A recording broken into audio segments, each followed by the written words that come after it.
Hey everyone, a very welcome in social classes 9 to 12। आज हम one shot video में आपके क्लास 10th पॉलिटिकल साइंस का chapter power sharing discuss करेंगे। पूरा चैप्टर एक ही वीडियो में डिस्कस करेंगे। 15 से 20 मिनट तक आपका बहुत अच्छा रिवीजन हो जाएगा। आपके एग्ज़ाम से पहले स्कूल का यूनिट एग्ज़ाम हो जाए, हाफ ईयरली एग्ज़ाम हो जाए और प्री बोर्ड हो जाए, बोर्ड्स हो जाए, उसके पहले आप ये वीडियो देख सकते हो जिससे आपका अच्छा रिवीजन हो जाएगा और ज़्यादा आपको बुक पढ़ के कॉपी पढ़ के उतना कुछ देखने की ज़रूरत नहीं है। जस्ट 15-20 मिनट वाला वीडियो होगा, आपका बहुत अच्छा रिवीजन हो जाएगा।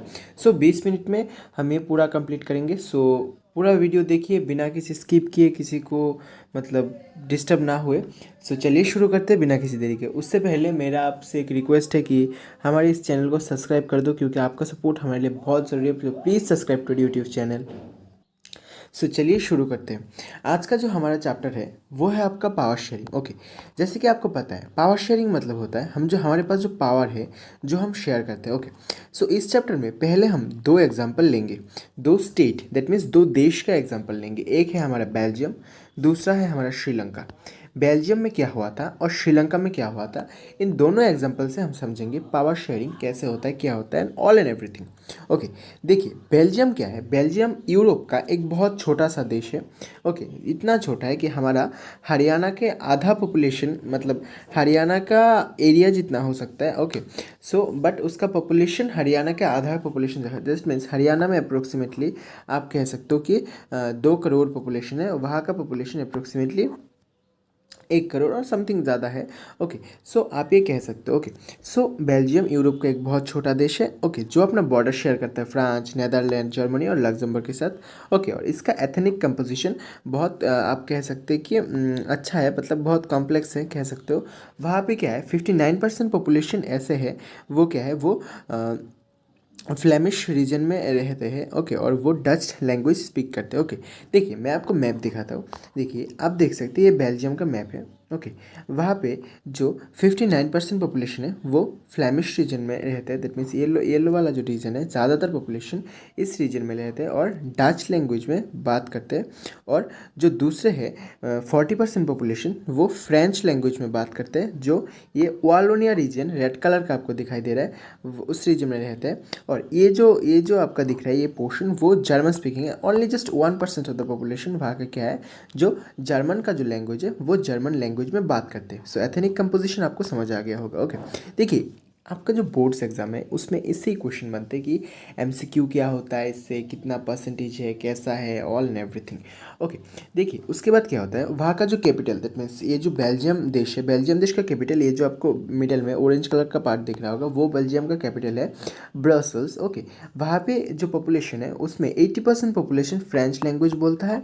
ओके, और आपका हो गया 20% पॉपुलेशन जो आपका डच लैंग्वेज में बात करता है। ओके, उसके बाद देखिए जो माइनॉरिटी फ्रेंच स्पीकिंग, मतलब पूरे देश में हम कह सकते हैं all over the country French speaking minority है 40% और डच स्पीकिंग मेजोरिटी है 59%। ओके, जो 40% माइनॉरिटी वाला फ्रेंच स्पीकिंग है वो क्या है, अमीर है। देखते हैं ना जो माइनॉरिटी में होते हैं वो ज़्यादा अमीर होता है। तो वहाँ पे ऐसा है कि जो माइनॉरिटी में फ्रेंच स्पीकिंग है वो अमीर है, उनके पास पैसा है, बहुत कुछ है, उनको एजुकेशनल फैसिलिटी, इलेक्ट्रिसिटी फैसिलिटी, जो भी फैसिलिटी है उनको डच स्पीकिंग पीपल से पहले मिलता है और अच्छा क्वालिटी का फैसिलिटी मिलता है फ्रेंच स्पीकिंग वालों को। ओके, ओके, ड्यूरिंग 1950-60 जो चीज़ हो रहा था, बट एक टेंशन हो गया था between the two communities more in Brussels. Okay, देखिए पूरा देश में जैसा भी हो ब्रसल्स में एक टेंशन क्रिएट हो गया था। क्या क्रिएट होता, Brussels presented a special problem, Dutch speaking people constituted majority in the country but minority in the capital. देखिए हमने देखा है कि डच स्पीकिंग पीपल जो है ना वो पूरे देश में 59 मतलब मेजॉरिटी है,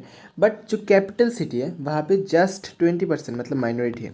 ये एक बहुत बड़ा प्रॉब्लम हो गया था कि देश में तो मेजॉरिटी है बट एक पर्टिकुलर एरिया जिसमें सब कह सकते हो कि कैपिटल सिटी में माइनॉरिटी है। ओके, ये था अपना जो प्रॉब्लम था बेल्जियम का। उसके बाद हम नेक्स्ट टॉपिक में जो है वो बेल्जियम के बारे में देखेंगे कैसे कैसे सॉल्व हुआ था, क्या हुआ था।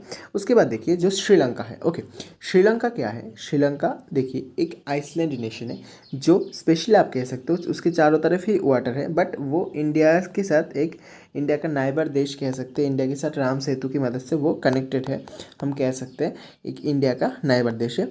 और वो उसका पॉपुलेशन अप्रोक्सीमेटली 2 करोड़ है श्रीलंका का, जैसे कि हरियाणा के पॉपुलेशन पॉपुलेशन के बराबर इंडिया का। ओके, श्रीलंका का जो पॉपुलेशन कंपोजिशन है उसमें 74% ऐसे पीपल है जो सिन्हाला लैंग्वेज में बात करते हैं, 18% ऐसे पीपल है जो तमिल लैंग्वेज में बात करते हैं। ओके ओके, तमिल लैंग्वेज मतलब हम हमारे इंडिया में जो तमिल बोले जाते हैं ना, ऐसे ही तमिल लैंग्वेज में बात करते हैं। ओके, देखिए उसमें से 13% जो है वो है अपना जो 13% है वो है अपना श्रीलंकन तमिल। ओके, जो श्रीलंका से ही है तमिल पीपल, वो 13% लोग हैं, बाकी इंडियन तमिल है। ओके, देखिए इंडियन तमिल कैसे वहाँ पे गए। देखिए हमारा जो ब्रिटिश का समय पर क्या होता था, जो हमारे पूर्वज थे, दैट मीन्स तमिल लोग के जो पूर्वज थे, वो लोग वहाँ पे प्लांटेशन वर्किंग और वो काम के लिए गए थे और वहाँ पे बस गए थे ब्रिटिशर्स के टाइम पे, और कभी वहाँ पे नहीं आए थे। ओके, रिलीजियस का मामला देखिए, वहाँ का ज़्यादातर लोग, that means Sinhala speaking, Buddhism को फॉलो करता था। ओके, वाइल हिंदूज़ और मुस्लिम्स तमिल्स में थे, और बाकी 7% ओवरऑल क्रिश्चियन था, हिंदू मुस्लिम और जो सारे को छोड़ के। ओके, देखिए मेनली 3 रिलीजन था, एक था हिंदू, दूसरा था मुस्लिम, तीसरा था क्रिश्चियन और चौथा था बुद्धिज़्म। ठीक है, 4 था। देखिए उसमें से बुद्धिज़्म सबसे ज़्यादा सिन्हाला पीपल फॉलो कर रहे थे, अप्रोक्सीमेटली 74% जो सिन्हाला पीपल था वो बुद्धिज़्म फॉलो कर रहे थे, और बाकी हिंदू मुस्लिम था तमिल में, और 7% ऐसे पॉपुलेशन है जो क्रिश्चियंस है तमिल सिन्हाला मिला के। ओके, आप समझ गए। ओके, उसके बाद देखिए, उसके बाद यही था। ओके, वहाँ का जो प्रॉब्लम यही था। ओके, उसके बाद देखिए हमने जो समझा है कि ये था, ऐसे कंपोजिशन था, पॉपुलेशन कंपोजिशन ऐसा ऐसा हो रहा था यहाँ पे वहाँ पे, दैट मीन्स बेल्जियम और श्रीलंका पे। उसके बाद देखिए मेजोरिटेरिज्म इन श्रीलंका, श्रीलंका में जो मेजोरिटी कौन सा था, हमने देखा है कि श्रीलंका को इंडिपेंडेंस मिला 1948 में, दैट मीन्स इंडिया के इंडिपेंडेंस के 1 साल बाद ही श्रीलंका को इंडिपेंडेंस मिल गया था। बट श्रीलंका में जो मेजोरिटी कम्युनिटी था सिन्हाला, वो 74% था। ओके, देखिए वो कहाँ पे, अब मैप में देखिए क्योंकि मैप बहुत ज़्यादा इंपॉर्टेंट, देखिए वो कहाँ पे रहते थे। देखिए 74% जो सिन्हाला कम्युनिटी, वो जो येलो रीजन है ज़्यादातर यहाँ पे रहते थे। आप कह सकते हो कि सेंट्रल और साउथ, और आप कह सकते हो कि वेस्ट के रीजन में वो रहते थे। और जो श्रीलंकन तमिल्स थे, श्रीलंका के जो तमिल थे, वो आप कह सकते हो कि नॉर्थ ईस्ट रीजन में रहते थे। और जो इंडियन तमिल्स थे वो आपके सेंट्रल, आप कह सकते हो सेंट्रल श्रीलंका में रहते थे। बट प्रॉब्लम क्या हुआ, एक्चुअली प्रॉब्लम हुआ मेजोरिटेरियनिज्म का। मेजोरिटेरियन क्या होता है, मेजोरिटेरियन मतलब कोई एक मेजोरिटी कम्युनिटी, जैसे कि वहाँ पे सिन्हाला कम्युनिटी, दूसरे जो कम्युनिटी जो माइनॉरिटी में, उनको दबाना, उनके साथ खराब बिहेवियर करना। ओके, देखिए ये जो होता था, ये होता था श्रीलंका में। अब पता नहीं होता है कि नहीं होता, बट पहले के समय पे, दैट मीन्स 1950s 1960s में ऐसा होता था वहाँ पे। देखिए एक्चुअली ऐसे कैसे हुआ, मतलब क्या क्या स्टेप्स लिया गया गवर्नमेंट के द्वारा। गवर्नमेंट तो मतलब ऑब्वियसली सिन्हाला का गवर्नमेंट था। कौन सा स्टेप लिया गया, देखिए वहाँ का जो सिन्हाला था उसको ऑफिशियल लैंग्वेज बनाया गया। जैसे कि देखिए इंडिया में कोई ऐसे नेशनल लैंग्वेज और कुछ ऐसा कुछ नहीं है, बट उन्होंने वो ऑफिशियल लैंग्वेज बना दिया सिन्हाला को, जिसमें तमिल को उन्होंने पूरा डिप्राइव किया, जैसे कि तमिल को उन्होंने रेस्पेक्ट ही नहीं किया। ओके, उसके बाद उनका जो सिन्हाला का जो पोजीशंस था, गवर्नमेंट जॉब में उनको फैसिलिटी मिला, रिजर्वेशन मिला, बट तमिल्स को तो कुछ नहीं मिला। ओके, और बुद्धिज़्म को नेशनल रिलीजन, मतलब देश का जो रिलीजन बना दिया, हम कह सकते हैं बुद्धिज़्म को प्रोटेक्ट किया गया। बट जो हिंदूज़, मुस्लिम्स, ओके, और जो क्रिश्चियनिटी, उसको रेस्पेक्ट नहीं किया गया उतना ज़्यादा। सो ऐसा कुछ स्टेप्स लिया गया था श्रीलंका की गवर्नमेंट के द्वारा, जिसकी वजह से वो जो general people of Tamil community के थे उनको डिप्राइव किया गया, उनको डिसरेस्पेक्ट किया गया। ओके, जिसकी वजह से क्या हुआ, श्रीलंका में एक पार्टी लॉन्च हुआ, दैट मीन्स पॉलिटिकल पार्टी। हम कहते हैं ना, पॉलिटिकल पार्टी की मदद से हम जो कोई भी प्रॉब्लम है उसको सल्यूशन दे सकते हैं। ओके, उसके बाद श्रीलंका में एक पॉलिटिकल पार्टी एस्टेब्लिश हुआ। ओके, जो क्या कहता था, एक तमिल अलम, दैट मीन्स एक इंडिपेंडेंट तमिल स्टेट जो नॉर्थ ईस्टर्न पार्ट में होना चाहिए, उनके लिए उन लोगों ने डिमांड किया 1980s में। ओके, जो तमिल अलम होना चाहिए, इंडिपेंडेंट तमिल डिमांड किया। उसके बाद तमिल जो लैंग्वेज था उसको ऑफिशियल लैंग्वेज बनाया जाए, उसकी मदद से उसको कुछ यूज़ किया जाए, ऐसे ऐसे किया था। उन लोगों ने कुछ स्टेप लिया था कि तमिल लोगों ने, कि हमारे लैंग्वेज को भी रेस्पेक्ट किया जाए, हमको एक डिफरेंट स्टेट बना के दो, हमको एक डिफरेंट इंडिपेंडेंट नेशन बना के दो, ऐसे ऐसे उन्होंने डिमांड किया था। बट उनका डिमांड नहीं माना गया था। जो श्रीलंका का गवर्नमेंट, सिन्हाला गवर्नमेंट था, उन्होंने उनका डिमांड नहीं माना था। नहीं मानने की वजह से क्या हुआ, देखिए सिविल वॉर हुआ। सिविल वॉर मतलब आप ऐसा वॉर कह सकते हो जहाँ पे एक्चुअली क्या होता है कि देश के लोग ही देश के लोगों के साथ झगड़ा कर रहे हैं। मतलब देश में कोई 2 कम्युनिटी है, लाइक स्पेशली वहाँ पे सिन्हाला और तमिल्स था, दोनों कम्युनिटी के बीच में झड़प चल रहा है, दोनों कम्युनिटी के बीच में झड़प चल रहा है, झगड़ा चल रहा है। मतलब देश के लोग एक दूसरे से झगड़ रहे हैं उसको हम कहते हैं सिविल वॉर।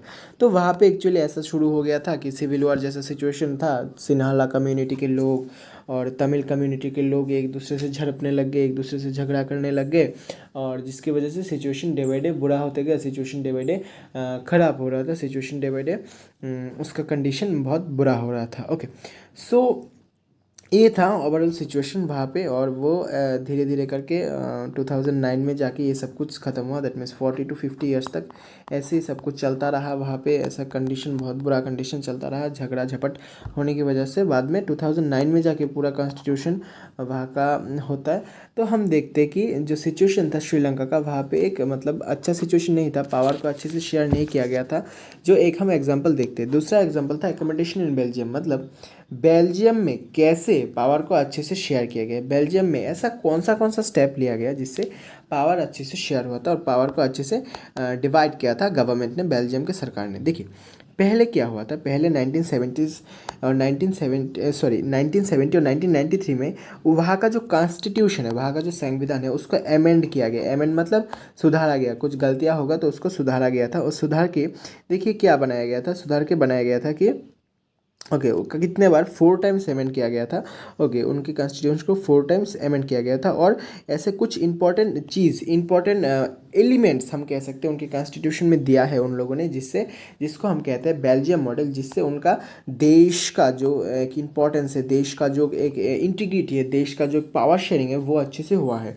देखिए उन लोगों ने कुछ ऐसे स्टेप लिया, 4-5 स्टेप, जिससे उनका देश का सिस्टम अच्छा बनता। देखिए पहला स्टेप था, Constitution described that the number of Dutch and the foreign-speaking ministers shall be equal in the central government. That means Constitution ने डिस्क्राइब किया था कि जितने, देखिए फॉर एग्जांपल 100 एमएलए होते हैं वहाँ के, मतलब मैं एग्जांपल ले रहा हूँ, 100 एमएलए होते हैं, तो उनमें से 50 एमएलए, दैट मीन्स 100 में से 50 एमएलए क्या होंगे, डच स्पीकिंग कम्युनिटी के होंगे, और 50 एमएलए फ्रेंच स्पीकिंग कम्युनिटी के होंगे। ओके, वहाँ पे जितने भी रिप्रेजेंटेटिव होते हैं गवर्नमेंट के, 50 डच स्पीकिंग 50 फ्रेंच स्पीकिंग में होंगे। ओके, उसमें ये इक्वलिटी बना रहेगा, इस पर कोई मेजोरिटी माइनॉरिटी नहीं रहेगा।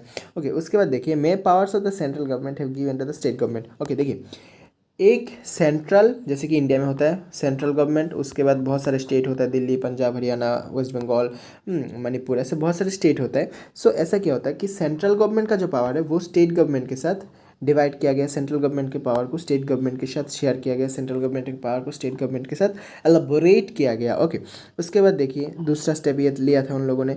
इसकी वजह से क्या होता है, पावर अच्छे से शेयर होता है, कोई झगड़ा झपट का कोई एग्जाम्पल नहीं रहता, झगड़ा झपट का कोई चांस नहीं रहता। ओके, उसके बाद देखिए ब्रसल्स है separate government in which both the communities have the equal representative. जो मैंने कहा था ना, ब्रसल्स में 20% जो डच स्पीकिंग है और 80% फ्रेंच स्पीकिंग है। ओके, बट कंट्री में क्या है, 40% फ्रेंच और 59% डच, जो मेजोरिटी को माइनॉरिटी, माइनॉरिटी को मेजोरिटी बना रहा था कैपिटल में। ओके, सो इसकी वजह से क्या हुआ एक्चुअली, इसकी वजह से वहाँ का जो सेपरेट गवर्नमेंट था उसको भी इक्वल रिप्रेजेंटेटिव दिया गया था। फ्रेंच में भी जो मिनिस्टर्स थे, जो एमएलए थे, एमपी थे, Dutch speaking French speaking community को बोथ को इक्वल रिप्रेजेंटेटिव दिया गया था। ओके, और लास्ट में एक कम्युनिटी गवर्नमेंट वहाँ पे बनाया गया था। Community government that means France वालों के लिए एक कम्युनिटी गवर्नमेंट, डच वालों के लिए, जर्मन वालों के लिए एक डिफरेंट कम्युनिटी, जो कम्युनिटी को रिप्रेजेंट करेगा, ऐसा एक गवर्नमेंट बनाया गया था, जो भी बहुत अच्छा सिस्टम था। देखिए आप ये देख सकते हैं European parliament in Brussels, Europe का जो पार्लियामेंट है, यूरोपियन पार्लियामेंट, वो ब्रसल में बनाया गया था। ओके, ये देख सकते हो, ये आपके बोर्ड्स में भी आ सकते हैं, बहुत इंपॉर्टेंट है कि यूरोपियन पार्लियामेंट कहाँ सिचुएटेड करता है। आप कह सकते हो ब्रसल्स में यूरोपियन पार्लियामेंट सिचुएटेड करता है। ओके, सो ये था कुछ इंपॉर्टेंट टॉपिक्स जो हम रिविजन कह सकते हैं। इस वीडियो को हम रिविजन वीडियो ले सकते हैं कि आप अगर बोर्ड्स के एग्जाम के पहले ये वीडियो देखते हैं तो आपका बहुत सारा कॉन्सेप्ट क्लियर हो जाता है।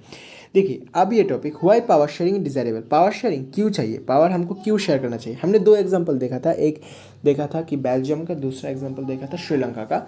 उन दोनों को देखने के बाद हम बोल सकते हैं कि हमको क्यों पावर शेयरिंग चाहिए और पावर शेयरिंग हमारे लिए क्यों ज़रूरत है। देखिए पहला स्टेप है कि 2 रीज़न था, एक था मॉरल रीज़न, दूसरा था आपका एक था आपका मॉरल रीज़न, दूसरा प्रोडेंशियल रीज़न। ये दो रीज़न था, उन दोनों रीज़न की वजह से आपका पावर शेयरिंग ज़रूरी था। देखिए पहला देखिए प्रोडेंशियल रीज़न क्या होता है। Power share because it is the helps to reduce the possibilities of conflicts between the social group. Power share होता है, पावर शेयर करना चाहिए क्योंकि ये सोशल ग्रुप्स के अंदर कन्फ्लिक्ट का जो पॉसिबिलिटीज़ है, मतलब झगड़ा होने का जो पॉसिबिलिटीज़ है, वो रिड्यूस करता है। जैसे देखिए अगर 100 लोग होते ओके और हमारे पास 100 चॉकलेट होता है, ऐसा होता है कि 50 लोगों को हम 3-3 चॉकलेट देंगे और सॉरी 30 लोगों को हम 3-3 चॉकलेट देंगे, बाकी को हाफ हाफ करके देंगे। सो ऐसे तो डिस्क्रिमिनेशन हो जाता है। सो यहाँ पे क्या होता है, अगर 100 लोग होते हैं 100 को 100 चॉकलेट देंगे एक एक करके। सो इक्वलिटी बना रहता है, तो झगड़े का कोई चांस ही नहीं रहता है।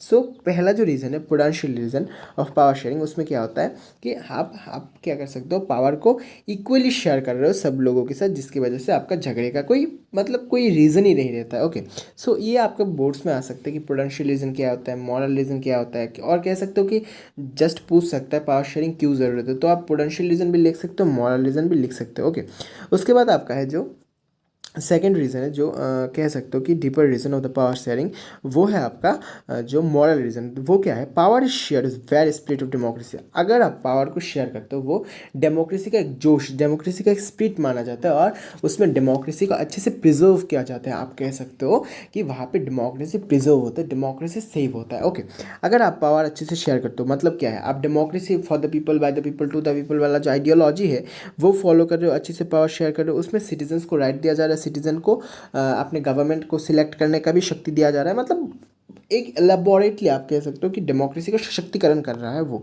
तो आपने समझ लिया कि पावर शेयरिंग क्यों ज़रूरत होता है। ओके, उसके बाद देखिए जो इस चैप्टर का हम कह सकते हैं कि लास्ट एंड टॉपिक है, जो इम्पॉर्टेंट टॉपिक है आप कह सकते हो, और इस टॉपिक के बाद हमारा ये चैप्टर ख़त्म होने वाला है। तो मैं आशा करता हूँ अगर आप बोर्ड्स के पहले और इससे पहले देखते हो, आपका बहुत हेल्प हो जाएगा इस वीडियो को देखने से। देखिए फॉर्म्स ऑफ पावर शेयरिंग क्या होता है actually. Forms of power sharing देखिए, पहला था the idea of the power sharing has emerged in the position of the nation of A undivided political power. देखिए पावर शेयरिंग जो है वो पॉलिटिकल पावर को एक डिवाइडेड करने के लिए अनडिवाइडेड सिचुएशन से शुरू हुआ था। उसके लिए देखिए इतना हम एक्चुअली मैं समझता हूँ कि ये तो ऐसे बेसिक कुछ दिया गया है पढ़ने के लिए।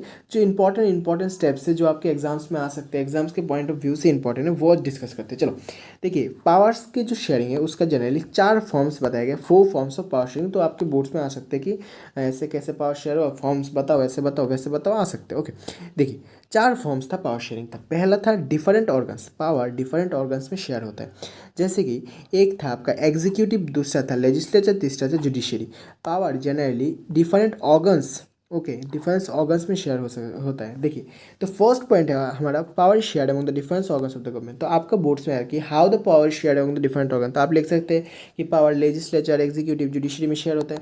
अब लेजिस्लेचर क्या होता है, जो लोग कानून बनाते हैं हमारे आपने आप बड़े क्लास में अगर क्लास 11th में पॉलिटिकल साइंस लेते हो तो आप पढ़ेंगे डिटेल्स में लेजिस्लेचर क्या होता है, एग्जीक्यूटिव्स क्या होता है, जुडिशरी क्या होता है। लेजिस्लेचर एक्चुअली होता है जो हमारा कानून बनाते हैं, लॉ जो बनाते हैं। एग्जीक्यूटिव जो होते हैं वो होता है जो हमारे लॉ को इम्प्लीमेंट करते हैं, और जुडिशरी जो होते हैं जो देखते हैं सब कुछ ठीक ठाक चल रहा है, कुछ गड़बड़ तो नहीं हो रहा है। सो ये हमारा पहला स्टेप होता है पावर को शेयर करने का फॉर्म का। उसके बाद देखिए power can be share among the different levels मतलब देखिए एक होता है सेंट्रल गवर्नमेंट, मोदी गवर्नमेंट, दूसरा होता है स्टेट गवर्नमेंट, जो भी आपका स्टेट का मुख्यमंत्री हो, वो आप योगी आदित्यनाथ जी हो, ममता बनर्जी हो, अरविंद केजरीवाल हो, शिवराज सिंह चौहान हो, और जो कोई भी हो आपके स्टेट के मुख्यमंत्री। सो उनका स्टेट गवर्नमेंट हो गया। तीसरा हो गया लोकल मतलब आपका म्यूनिसिपलिटी, वो अब नागपुर म्यूनिसिपलिटी हो, लखनऊ म्यूनिसिपलिटी हो, दिल्ली म्यूनिसिपलिटी हो, कोई भी हो।